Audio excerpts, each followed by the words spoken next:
আসসালামু আলাইকুম ভিউয়ার্স। দেখেন এখানে একটা স্ক্যান করা পিডিএফ পেজ, সেটা থেকে আমি কিভাবে ওয়ার্ডে নিয়ে আসলাম।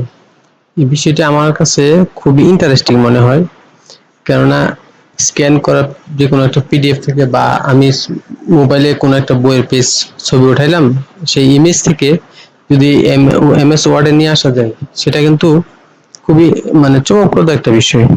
কারণ আমরা জানি আমাদের দৈনন্দিন অনেক এমন বিষয় থাকে যেগুলো আমাদের স্ক্যান করা পিডিএফ থেকে আমাদের ওয়ার্ডে আমরা টাইপ করতে হয়। এখন আমরা যদি টাইপ না করে গুগল ড্রাইভের মাধ্যমে বা আপনার একটা ইমেল জিমেল আইডির মাধ্যমে যদি আপনি এই কাজটি করতে পারেন, সেটা আসলে এর থেকে অনেক কিছু পাওয়া যায়। সময় বাঁচবে, আপনার কষ্ট কম হবে।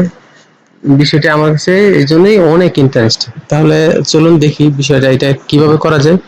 আচ্ছা, এর জন্য আমার কি করতে হবে? প্রথমে আমরা আমাদের একটা জিমেল অ্যাকাউন্ট আমরা লগ ইন করে রাখবো। জিমেল অ্যাকাউন্টটা লগ ইন করে রাখলেই সাধারণত আমরা এই যে দেখেন এখানে আমার জিমেলটা আমি লগ ইন করে রেখেছি। এখানে যে ডান পাশে ডট বাটন গুলো দেখাচ্ছে, ডট গুলো দেখাচ্ছে, এখানে জাস্ট একটা ক্লিক করবো। এখানে ক্লিক করে আমি গুগল ড্রাইভের মাধ্যমে যাব।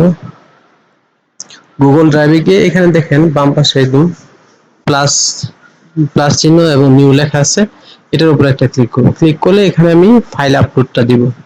ফাইল আপলোড করব কি আমার যে স্ক্যান করা পিডিএফ ফাইলটি আছে বা পেজটি আছে, সেটি আমি এখান থেকে সিলেক্ট করে জাস্ট এখানে আপলোড করে দেব। এখন দেখেন এই যে আমার এটা কিন্তু এখানে আপলোড হয়ে গেছে। জাস্ট আমি এখন কি করব, রিসেন্টে গিয়ে আমি যে ফাইলটা আপলোড করছি সেটা এই যে দেখেন আমি সর্বশেষ রিসেন্টে ক্লিক করার সাথে সাথে কিন্তু আমি সর্বশেষ যে ফাইলটি আপলোড করেছি সেটা এখানে চলে আসছে। এখন এখান থেকে আমি এই যে ডট বাটন আছে, তিনটি ডট বাটন, এটার উপরে ক্লিক করব। ক্লিক করার উপরে এখানে যে ওপেন উইথ আছে, ওপেন উইথ আমি ক্লিক করব। একটু ওয়েট করা লাগবে।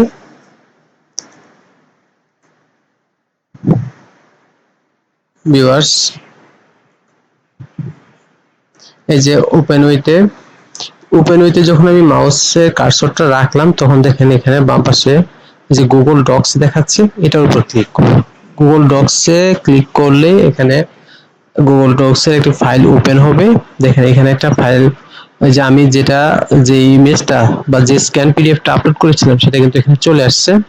এবং সাথে দেখেন এটা হচ্ছে আমার স্ক্যান করা পিডিএফটা। এখন নিচে দেখেন, এই যে দেখেন এখানে কিন্তু এটা এমএস ওয়ার্ড হয়ে গেছে। সেটা কিন্তু গুগলে আপনাকে করে দিয়েছে। দেখেন একটা ক্লিকের মাধ্যমে আমি যেখানে 1-1.5 ঘন্টা কাজ করে নিয়েছি। তো এই বিষয়টা কি এটা আমাদের অনেক উপকারে আসবে না? এটা দেখে আমি আশা করি যারা ফ্রিল্যান্সার, বিশেষ করে যারা ডাটা এন্ট্রি কাজ করেন, তারা কিন্তু এখান থেকে বিশাল উপকার পাবেন। কারণ আমাদের ফ্রিল্যান্সাররা কিন্তু দৈনন্দিন অনেক ডাটা এন্ট্রি কাজে দেখা যাচ্ছে কেউ একটা পিডিএফ ফাইল দিল স্ক্যান করা, এটাকে ওয়ার্ডে টাইপ করতে হয়। এখন আমি যদি টাইপ না করে পিডিএফ থেকে ওয়ার্ডে এইভাবে ক্লিক করে নিয়ে আসতে পারি, এর থেকে বড় আর কি পাওয়া হতে পারে। দেখেন বিষয়টা আমার কাছে সেই জন্য দারুণ মনে হয়। এখন দেখেন এই যে আমি এখানে এমএস ওয়ার্ডে নিয়ে আসলাম। এটা থেকে আমি এখন কপি করে এখানে ইজিলি কপি করে আমি ওয়ার্ডে গিয়ে নতুন একটা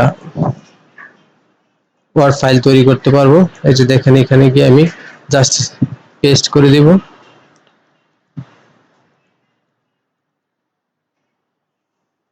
এখানে পেস্ট করে দিয়ে আমি আমার ইচ্ছা মতো ফন্ট ফন্ট করে নিব। দেখেন এখানে আমি যদি ফন্ট বাড়ায় নিতে পারি, এখানে নয় আছে, আমি এখানে কালার আছে, সেটা অবশ্য আপনারা চেঞ্জ করা যাবে ইজিলি, কোনো ব্যাপার না। দেখেন কত সুন্দর যে আমার এটা টাইপ করতে আমার কমপক্ষে 1 ঘন্টা বা 1.5 ঘন্টা লাগতো, এটা কিন্তু আমি একটা গুগল ড্রাইভের মাধ্যমে এক অল্প সময়ের মাধ্যমে করতে পারলাম। এটা আমি মনে করি যে আমাদের সময় অনেক সাশ্রয় করবে, এবং যারা ফ্রিল্যান্সার আছেন তাদের জন্য এটা বিষয়টা অনেক বড় একটা পাওয়া। আমার ভিডিওটি যদি আপনাদের ভালো লেগে থাকে তো সবাই আমার চ্যানেলটি সাবস্ক্রাইব করে দিবেন। ধন্যবাদ সবাইকে।